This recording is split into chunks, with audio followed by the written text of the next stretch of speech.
ब्राह्मणवाद जिंदाबाद, ब्राह्मणवाद मुर्दाबाद, इन दोनों ही नारों के बीच में कभी ना कभी आपने ये जरूर सोचा होगा कि आखिर ये ब्राह्मणवाद है क्या?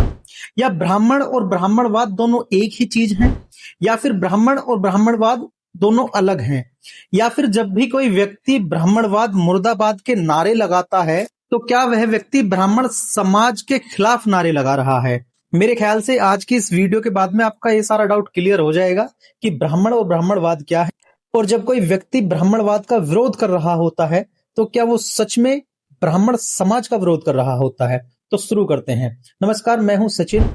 सोशल मीडिया हो या चाय की टपरी, इन दिनों एक शब्द बहुत ज्यादा ट्रेंडिंग में है और वो शब्द है ब्राह्मणवाद। जैसे ही यह शब्द आता है हमारा समाज दो हिस्सों में बट जाता है। एक पक्ष कहता है कि यह ब्राह्मणों के खिलाफ नफरत है और दूसरा पक्ष कहता है कि यह एक बुरी व्यवस्था का विरोध है।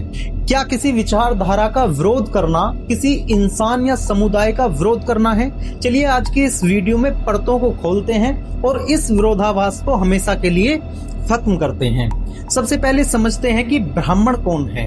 ऐतिहासिक रूप से ब्राह्मण एक समुदाय है, एक ऐसा वर्ग जिसे ज्ञान, पठन पाठन और आध्यात्मिकता का केंद्र माना जाता गया।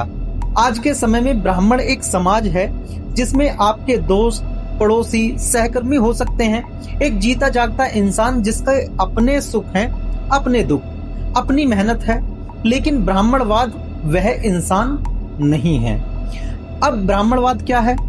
ब्राह्मणवाद एक मानसिकता है या एक विचारधारा है जो ऊंच नीच, भेदभाव और जन्म के आधार पर श्रेष्ठता का दावा करती है। ब्राह्मणवाद कहता है, पूजहि विप्र सकल गुणहीना, शूद्र न पूजहे वेद प्रवीणा। अर्थात ब्राह्मण चाहे कितना भी अज्ञानी अगुणी हो, उसकी पूजा की जानी चाहिए, और शूद्र चाहे कितना भी गुणी ज्ञानी हो, उसका सम्मान नहीं होना चाहिए। ब्राह्मणवाद एक ऐसा सिस्टम है जो कहता है कि कोई इंसान जन्म से बड़ा और जन्म से छोटा होता है। यह वह सोच है जो इंसानियत के ऊपर जाति को बिठा देती है। तो जब कोई ब्राह्मणवाद का विरोध करता है तो वह उस सिस्टम, उस सोच के खिलाफ बोल रहा होता है, न कि आपके पड़ोसी शर्मा जी या शुक्ला जी के खिलाफ। इसे एक उदाहरण से समझते हैं। मान लीजिए एक बीमारी है, मलेरिया। अब अगर कोई डॉक्टर मलेरिया को खत्म करना चाहता है तो क्या वह उस मरीज का दुश्मन है जिसे मलेरिया है? बिल्कुल नहीं। डॉक्टर उस बीमारी का दुश्मन है। अक्सर लोग यही गलती कर बैठते हैं। जब ब्राह्मणवाद की आलोचना होती है तो कई ब्राह्मण इसे अपने अस्तित्व पर हमला मान लेते हैं। लेकिन सच तो यह है कि ब्राह्मणवाद ने खुद ब्राह्मणों को ही एक संकुचित दायरे में बांध दिया है। और एक महत्वपूर्ण बात, जरूरी नहीं कि ब्राह्मणवाद किसी एक विशेष जाति के व्यक्ति के अंदर ही हो। ब्राह्मणवाद एक दलित व्यक्ति के भी अंदर हो सकता है। जब कोई दलित व्यक्ति किसी अन्य व्यक्ति को, अन्य जाति के व्यक्ति को खुद से नीचा और खुद को श्रेष्ठ माने तो समझ लीजिए उस व्यक्ति के अंदर भी ब्राह्मणवाद मौजूद है। यह समझना जरूरी है कि ब्राह्मणवाद का विरोध मानवता के पक्ष में है। अगर हम कहें कि पितृसत्ता गलत है तो इसका मतलब ये नहीं कि हम पुरुषों के दुश्मन हैं।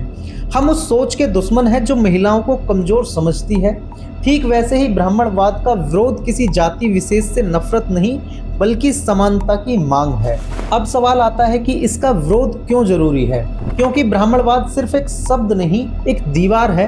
यह प्रतिभा का गला घोटता है क्योंकि यहाँ काबिलियत नहीं, जन्म प्रधान है। यह समाज को टुकड़ों में बांटता है। यह अहंकार को जन्म देता है जो किसी भी इंसान के आध्यात्मिक विकास के लिए सबसे बड़ा कांटा है। एक ऐसा समाज जहां करोड़ों लोगों को सिर्फ इसलिए पीछे रखा गया क्योंकि वे किसी खास परिवार में पैदा नहीं हुए। क्या वो समाज कभी विश्व गुरु बन सकता है? कभी नहीं। इसलिए ब्राह्मणवाद मानवता के लिए घातक, क्योंकि यह समान अवसर के सिद्धांत को नकारता है।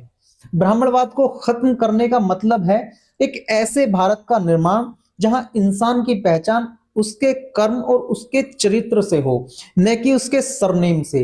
विरोध व्यक्ति का नहीं, विचार का होना चाहिए। उम्मीद है यह विश्लेषण आपको पसंद आया होगा।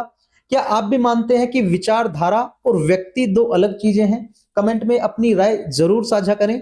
मिलते हैं अगली वीडियो में। धन्यवाद।